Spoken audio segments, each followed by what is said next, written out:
సరే ఇవాళకి కూడా ఆంధ్రప్రదేశ్ని చూస్తే బాధేస్తుంది. ఎందుకంటే ఇప్పుడు చంద్రబాబు నాయుడు గారు అక్కడ ఫ్లాట్స్ రిటర్నబుల్ ఫ్లాట్స్ ఇచ్చేసిన తర్వాత అవి అమ్ముకొని ఇక్కడికి వచ్చి డూప్లెక్స్ హౌస్లు కట్టుకొని హైదరాబాద్లో స్థిరపడదాం అనేటువంటి ఒపీనియన్తో ఎక్కువ ఉన్నారు అనేది నాకు కొంతమంది అక్కడ వాళ్ళు చెప్పినట్టు మాట. మరి అలాంటి యాటిట్యూడ్ ఉన్నప్పుడు అమరావతి డెవలప్మెంట్ ఇప్పుడు సాధ్యమేనా? అంటే ఆ మాట అంటే చాలామంది మనోభావాలు దెబ్బతింటాయి సుబ్బారావు గారు. దానికి రకరకాల కారణాలు, అనేకమైన కారణాలు ఉన్నాయి. అక్కడ వ్యక్తుల స్వభావాలు, ఆ ప్రాంతీయంగా ఉన్నటువంటి వ్యక్తుల స్వభావాలు, వాళ్ళ అవసరాలు, దీన్ని దృష్టిలో పెట్టుకుని మనం మాట్లాడితే ఏంటంటే అక్కడ ఆ రెండు జిల్లాల యొక్క లేకపోతే తెలుగు ఆంధ్ర రాష్ట్ర ప్రజల యొక్క మనోభావాలు దెబ్బతింటాయి. అదేంటి హైదరాబాద్లో కూర్చుని వీళ్ళు మాకు వ్యతిరేకంగా నిజాలు మాట్లాడితే యథార్థవాది లోక విరోధిలాగా అవుతాం. కాబట్టి నేను ఇంకా దాని గురించి మాట్లాడకుండా ఉండటం ఉత్తమం అనిపిస్తుంది. బాగుండాలని కోరుకుంటాను, కానీ బాగుండాలి అని కోరుకోవాలంటే అక్కడ కారణాలు వ్యతిరేకంగా చాలా తీవ్రంగా ఉన్నాయి. ఇప్పుడు నాకు వచ్చిన ఇన్ఫర్మేషన్ మీకు షేర్ చేశాను కదా, నిజమే అనిపిస్తుంది మీకు? నిజమే. నేను అనుకుంటాం ఏంటంటే భారతదేశంలోనే అత్యంత కాస్ట్లీయెస్ట్ క్యాపిటల్గా అమరావతి అవుతుంది. బహుశా ప్రపంచంలోనే అత్యంత టాప్ 10 టాప్ 100 కాస్ట్లీయెస్ట్ నగరాల్లో అమరావతి ఒకటి మారుతుంది. కాస్ట్లీ అంటే ఏంటి? భూమిని విలువను బట్టి. మీకు భూమి విలువ మీకు అవసరం లేదనుకోండి, మీరు అమ్మకుండా ఇష్టానుసారం రేట్లు చెబుతారు, నోషనల్ వాల్యూ. వేరే వాడు వచ్చి ఇన్వెస్ట్ చేయాలంటే ఆ రేటుకు వచ్చి ఇల్లు కట్టుకోవాలన్నా అక్కడ సెటిల్ అవ్వాలన్నా కూడా ఎవరికీ అందుబాటులోకి రాని విధంగా తయారవుతుంది. దానివల్ల అభివృద్ధి అందామా? అది రేట్లు గాలిలో రేట్లు పెరిగితే అభివృద్ధి అందామా? మనుషులు నివాసయోగ్యంగా అయితే అభివృద్ధి అంటామా? ఇవన్నీ నేను విపులంగా మాట్లాడాను అనుకోండి, వాళ్ళ మనోభావాలు దెబ్బతింటాయి ప్రజలు. మీరు చెప్పేది ఒక ఆస్పెక్ట్ అయితే, రెండో ఆస్పెక్ట్ ఏంటంటే జగన్మోహన్ రెడ్డి గారు రాబోయే రోజుల్లో ఏం చేస్తారు అనేటువంటి ఒక ఆందోళన కూడా కొంతమందిలో అక్కడ ఎప్పటికైనా అది ప్రమాదకరమేనండి. వైసీపీ అనేది ఎప్పటికైనా రాష్ట్రానికి ప్రమాదకరమే.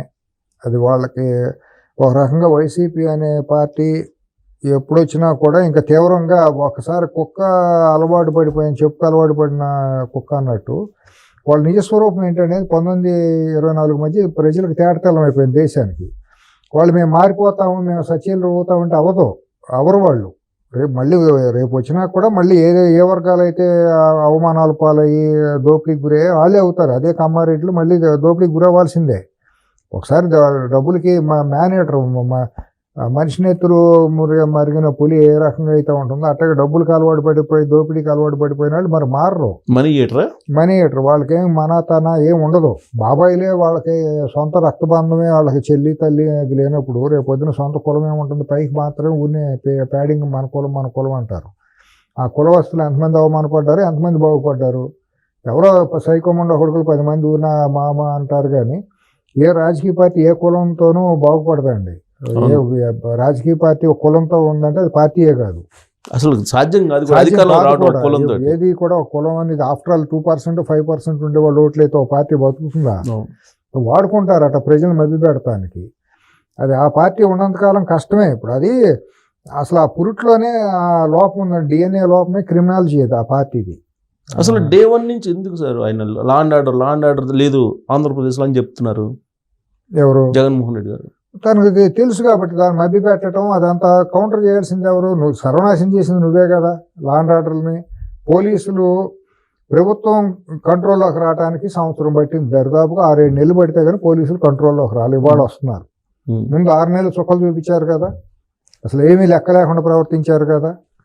మనం కూడా చాలా చేసాం. ఎందుకంటే 40 years సర్వే ఉన్న ముఖ్యమంత్రి చేసే పరిపాలన కాదు ఇది అని మనం కూడా అనుకున్నాం. కానీ ఇప్పుడు ఇండస్ట్రియలిస్టులు ఏమంటున్నారు అనేది లోకేష్ గారు చెప్పారు కదా. అవును. ఇప్పుడు ఉగ్రవాదుల కదలికలు ఇంతకుముందు ఎప్పుడు ఆంధ్రప్రదేశ్లో హైదరాబాద్లో కానీ విన్నాం కానీ అక్కడ వెళ్ళా.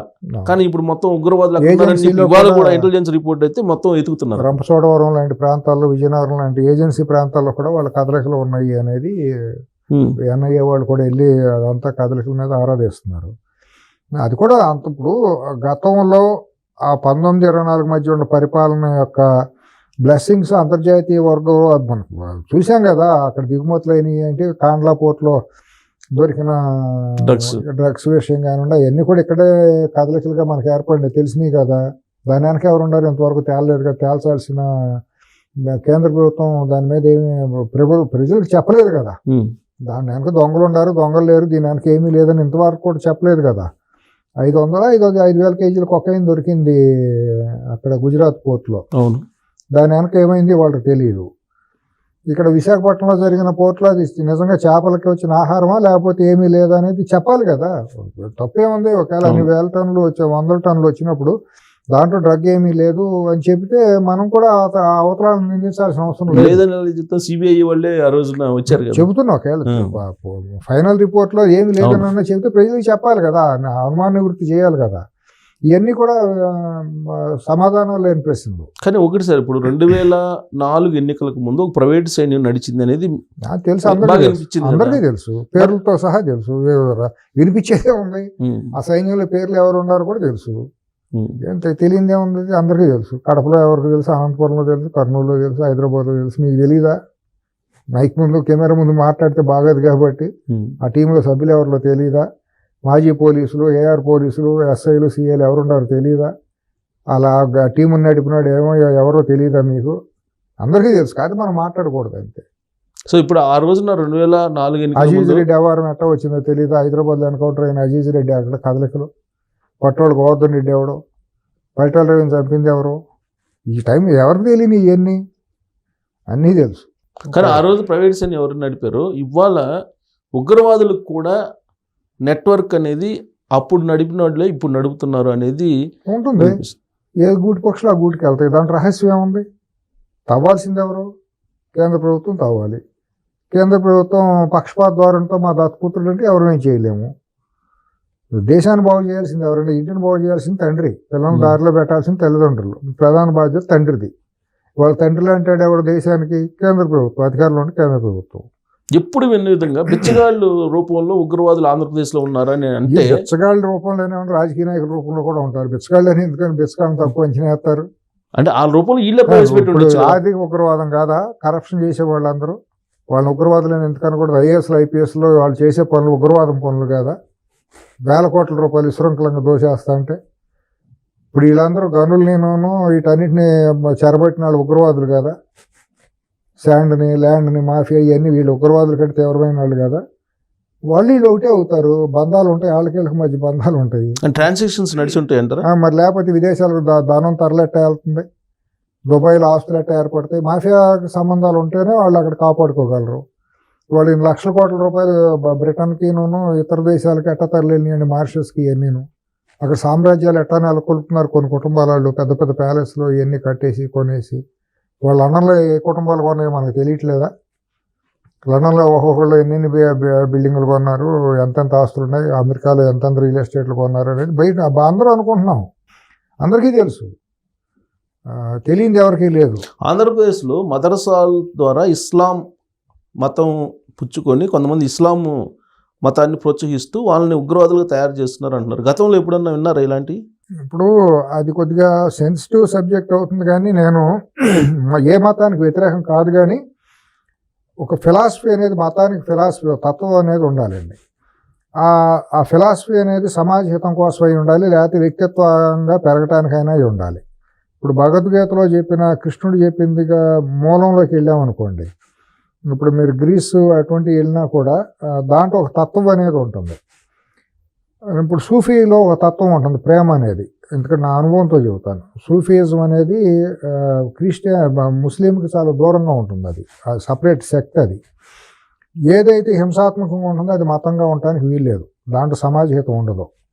ఇవాళ ముస్లిం మతంలో హింస అనేది ప్రధాన రూపంగా ఉంది, కాబట్టి దాన్ని నేను మతంగా అంగీకరించను.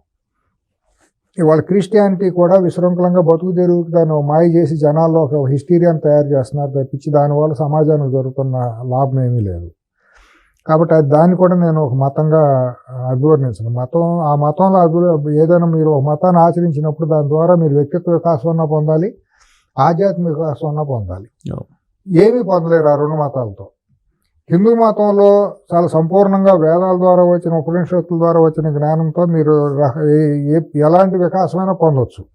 కానీ ఇక్కడ వచ్చిన లోపం ఏంటంటే, ఒక వర్గం, కొన్ని వర్గాల వాళ్ళు ఏంటంటే దాన్ని మాకు మిస్లీడ్ చేయడానికి, ప్రజలను మభ్యపెట్టి మోసపెట్టి అజ్ఞానంలో ముంచెత్తడానికి, వాళ్ళ బతుకు తెరువుకి దాన్ని వాడుకుంటున్నారు.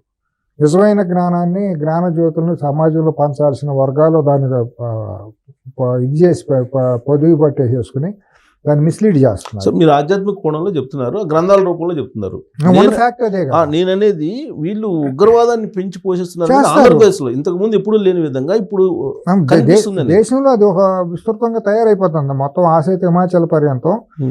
మీరు ఆ మతాన్ని ఒక ఉగ్రవాద రూపంలో ఇప్పుడు మీరు Afghanistan, Pakistan, middle east countries అన్ని చూస్తున్నారు కదా, ఎంత దారుణంగా తయారవుతున్నాయి. బయట ప్రపంచం చూడలేదు కానీ మీరు కొద్దిగా ఇంటర్నేషనల్ మ్యాగజైన్స్ అట్లా చూస్తే చాలా వికృతంగా ఉంటుంది. వాళ్ళ మతం పేరు అక్కడ ఉంటుంది కానీ ఇక్కడ ఎప్పుడు లేని ఉత్తరాంధ్రలో లింకులు బయటపడ్డాయంటే హఫీజా సయ్యద్ ఇద్దరు సమీర్ భవిష్యత్తులో కూడా అది ముదిరితే రాబోతుంది. ఇక్కడ కూడా ఆ మత కన్వర్షన్ జరిగితే భయభ్రాంతులతో అప్పుడు